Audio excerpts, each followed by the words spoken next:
Sveiki, dalinuosi tam tikrą naują patirtim ir iš tikrųjų visų pirma tiesiog sveikinu su praėjusiam šventėmis ir sveikinu su artėjančiais naujaisiais metais. Ir iš tikrųjų pati, kada stebiu savo tam tikras dalis, su kuriuom nebereikia draugauti, pastebėjau vieną tokį išimtinai išskirtinį tam tikrą bruožą, tai yra, kuris greičiausiai yra pas kiekvieną iš mūsų, natūraliai gimstantis, esantis mumise, susiformavęs iš praeities, tai yra tam tikras noras, siekimybė padėti. Ir praėjusioje tokioje meditacijoje teko suvokti, suprasti, kaip iš tikrųjų viskas vyksta. Kada mes norime padėti kitam, kada mūsų neprašo, aš nekalbu apie tai, kada tu turi padėti žmogui, kada jam gresia gyvybė, pavojus gyvybei, kada iš tikrųjų yra kažkur kelyje, ar nežinau, kažkur aplinkoje tam tikra nelaimė, ar dar kažkas, tai čia iš tikrųjų nėra net svarstytinas klausimas, ar reikia padėti, ar nereikia padėti, nes iš tikrųjų dabar visuomeniai skamba įvairios nemalonios galbūt situacijos, kurios kaip sakant, beda pirštu į tam tikrą žmogaus atjautą, empatiją ir gebėjimą padėti. Tai šitoje vietoje aš manyčiau, kad mes kiekvienas privalome būti žmogiški ir padėti, jeigu matome, kad gresia pavojus gyvybei, sveikatai ir panašiai. Bet čia kalbu apie tą mūsų norą padėti, gelbėjimą tada, kada to mažiausiai mūsų prašoma. Ir netgi tai, kad kai kada ir paprašo, bet kai kada dažniausiai būna taip, kad prašo pagalbos vien tam, kad gebėtų save paguosti, nusiimti atsakomybę ir panašiai. Tai žodžiu, tas toks tam tikras įprotis, kada mes neprašomi, išskleidžiam tam tikrą globą, pagalbą. Ir šiuo atveju pas mane tas gelbėjimo instinktas, aš jį taip pavadinau, jis gyvas nuo pat vaikystės. Aš net, nežinau, vaikystėje buvau tas toks Tadas Blinda, kuris kovojo už vargšus, už nekaltuosius, gindavau silpnesniuosius. Žodžiu, būdavau tas toks kovotojas už tam tikrą teisybę ir panašiai. Tai iš tikrųjų pas mane ši savybė buvo be galo stipri ir yra iš tikrųjų be galo stipri, bet jau dabar ypatingai spaudžia, suvaržo ir labai aiškiai parodo, kad to daryti nevalia. Tai grįžtu prie tam tikros meditacijos, kada buvo paaiškinta, kaip vyksta mūsų tas gelbėjimas arba globa, pagalba.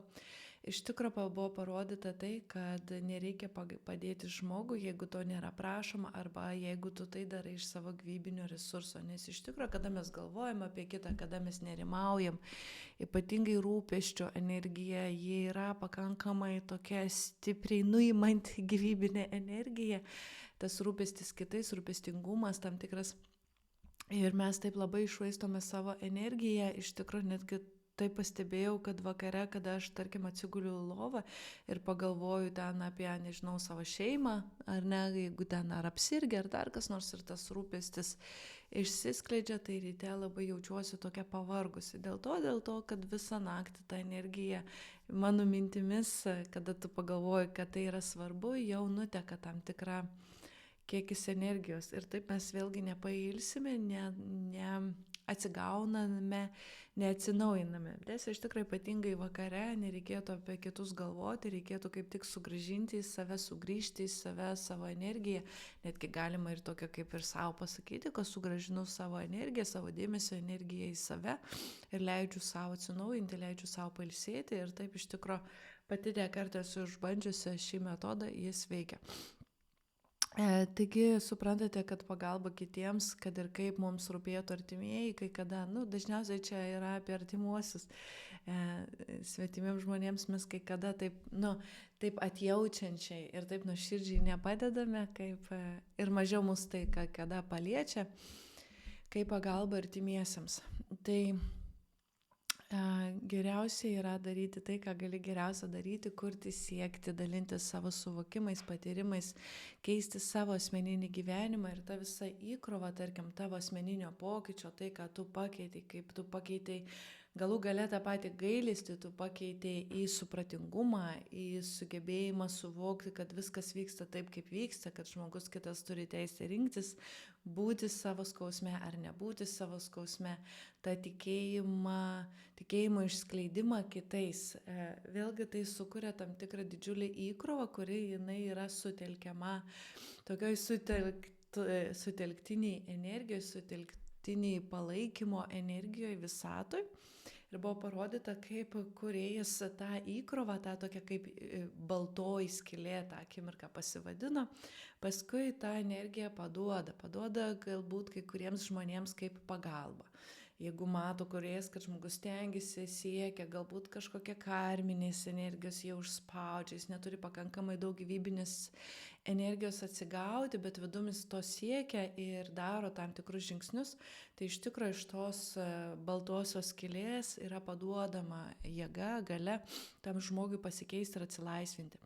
Taip pat ta sutelktinė energija, kurią mes visi sunešam, tiek žmonės, tiek subtiliosios būtybės padariusios tam tikrą savo įtaką, savo pokytį, pažangą.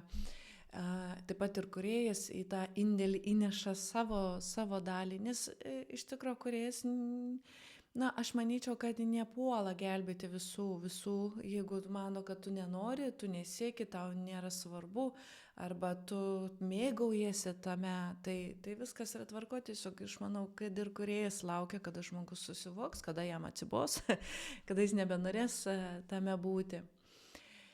Tai ir kūrėjo tam tikra pažanga, jo vidinė pažanga, nepaisant to, kiek mes suvokiam, kiek nesuvokiam, kiek kūrėjas savyje auga, bet iš tikrųjų aš net neabejoju, kad tai vyksta, nes viskas kinta, visos sąmonės, visos būtybės kinta, vyksta pokytis ir jis įneša savo pokyčio įkrovas į visumą ir iš to biudžeto, iš to šviesos baltosios skylės, irgi paduodama tam tikrai, tarkime, visuminiai pažangai virsmai. Pavyzdžiui, mes turėjom tą situaciją, kada ta energija, ta įkrova buvo paduota tam tikram pagreičiui išvystyti. Tiesiog žmonės augo tam tikroje laiko kilpoje, bet kuris pamatė perspektyvą, patikėjo perspektyvą, patikėjo tuo potencialu ir iš tos jėgos sutelktinės jis padavė jėgą greitesniam pokyčiui įvykti. Todėl, aišku, vyksta ir visuminiai procesai, kurie yra jau nepaisant to, kiek tu stengiasi, nesistengi, bet tai yra, aš sakau, evoliucija. Tai yra tiesiog bendrinė evoliucija, kuri vyksta ir turi vykti, nepaisant to, kaip žmogus renkasi. Bet ta sutelktinė energija, suneštinė energija, ar ne, tai yra toks kaip bendra visumos jėga, kuri yra labai sąmoningai, tikslingai yra paskirstoma.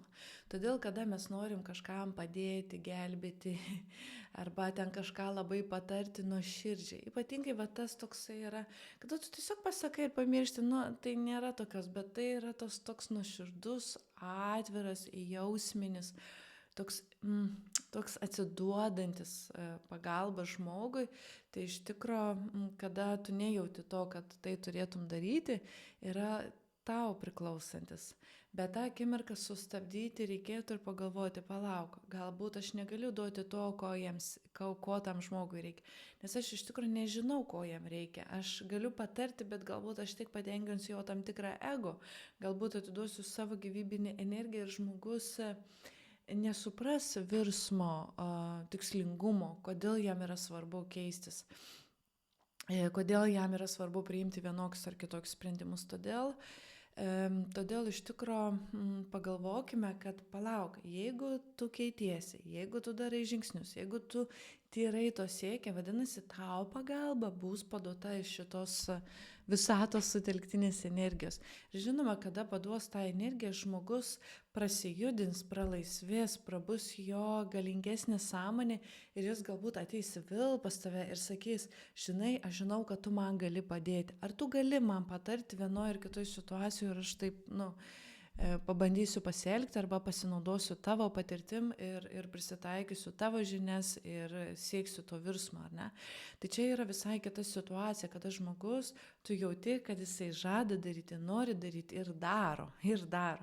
Tai nėra taip, kad aš sėdžiu ir vertinu, ar tu darysi žingsniukus, dabar pergyvensiu, dabar aš tau padėsiu, bet tu žiūrėk, padarysi tus žingsniukus. Ne, iš tikrųjų čia viskas vyksta natūraliai ir savaime, mes tikrai jaučiam, kada atiduodam savo energiją.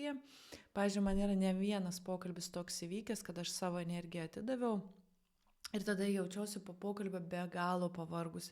Net vieną akimirką netgi fizinis kūnas pradėjo labai labai drebėti. Toks, žinote, kai būna tos cukraus nukritimas toks, kada tiesiog pradeda drebinti kūną. Atrodo, tu esi labai alkanas, bet pavalgęs lyg ir tas toksai yra organizmo išsekimas. Tai momentaliai per pusę valandos, kada yra neteisingai elgiamasi, momentaliai parodo tai, kad tu tiesiog viskas. Ir aišku, tada eini atsigulti, eini susirinkti save, atsigauti, atsinaujinti, paduoda energijos ir tam atsinaujinimui ir atsigavimui, bet iki to momento, kada mes jau tai suvokiam. Kada mes jau suvokiam, patiriam patirtį, žinome ir tada jau tas elgesys tampa mūsų sąmoningas. Vadinasi, sąmoningai atiduodame energijas, kurios tikrai niekas neatstatys. Tada reikės daugiau laiko savo, laiko susigrąžinti, laiko atsigauti ir vėlgi, kada mes jau skiriam laiką atsistatymui, mes kažko netenkam. Netenkam kūrybos, netenkam galbūt kažkokios idėjos, nes mes tiesiog nesame tame energetinėme dažnyje, kada vyksta kūryba. Todėl, kadangi jau ir vis kalbu apie tai, kad mes einame į suvokimą savo galios, reikšmės, tai nėra pervertinimas ar ne, bet reikšmės suvokimas, pagarba savo galiai, tai čia yra vienas iš tų aspektų, kaip nepadėti kitiems, kai to nereikia. Bet įeiti į tą suvokimą, kad jeigu aš darysiu, ką galiu geriausio, aš išskleisiu savo unikalumą, savo gražiasias savybės, savo gėrį, savo potencialą, savo dalinsiuos tai, ką galiu, darysiu įrašus, kažką darysiu, tai bus ta pagalba, ta tikslinė pagalba, kuri nueis į tam tikrą erdvę, vietą, laiką ir jau ją tą pagalbą, tą įkrovą gaus tie žmonės, kurie gali ateiti arba kurie gali priimti tą pagalbą. Tai tiek trumpai apie tai, kaip iš tikro galime padėti aplinkai, kaip galime pagelbėti aplinkai ir šalia esantiems žmonėms. Man yra tokia dar buvusi labai griežta meditacija, neatsimenu, ar aš minėjau įrašuose, bet buvo labai griežtai pasakyta, sako, tu kuri galimybę kitiems. Tai yra galimybė ir artimiems žmonėms, kad jie matydami mano asmeninį pokytį, jie galės stebėti tą pokytį, jie galės matyti, kaip gali būti kitaip ir tą galimybę pasinaudoti. Bet jeigu jis nenori tą galimybę pasinaudoti, tu nieko dėl to negali padaryti. Nieko. Tai buvo toks paspaudimas į jausminę sritį, kad aš nieko negaliu padaryti, kad žmogus priimtų tą galimybę. Aš galiu tik parodyti, kad ta galimybė egzistuoja. Taip ir jūs, kada bendraujate su žmonėm, kada būnate visuomeniai, su savo šeimos nariais, būkite tais tikraisiais savimi, būkite ta nauja galimybė, parodykite, koks pasaulis gali būti kitoks ir tai bus esmė, ką galite geriausio padaryti. O žmonės jau stebėdami, jie vis tiek mato, jie jaučia, kad kažkas pasikeitė, galbūt man reikėtų į tai atsižvelgti. O kita vertus, jūsų spinduliuotė tam tikrą parodys ir tą potyrį, jausmą ir suaktyvins juose tas naujas sąskambio dalelytes, kurie ir išves į tą pokytį. Tai sėkmės nepadėti kitiems, kad ir kaip, ne kaip skambėtų, bet sėkmės padėti sau, skleistis, augti ir dalintis žiniomis, kurios ateina per jūs.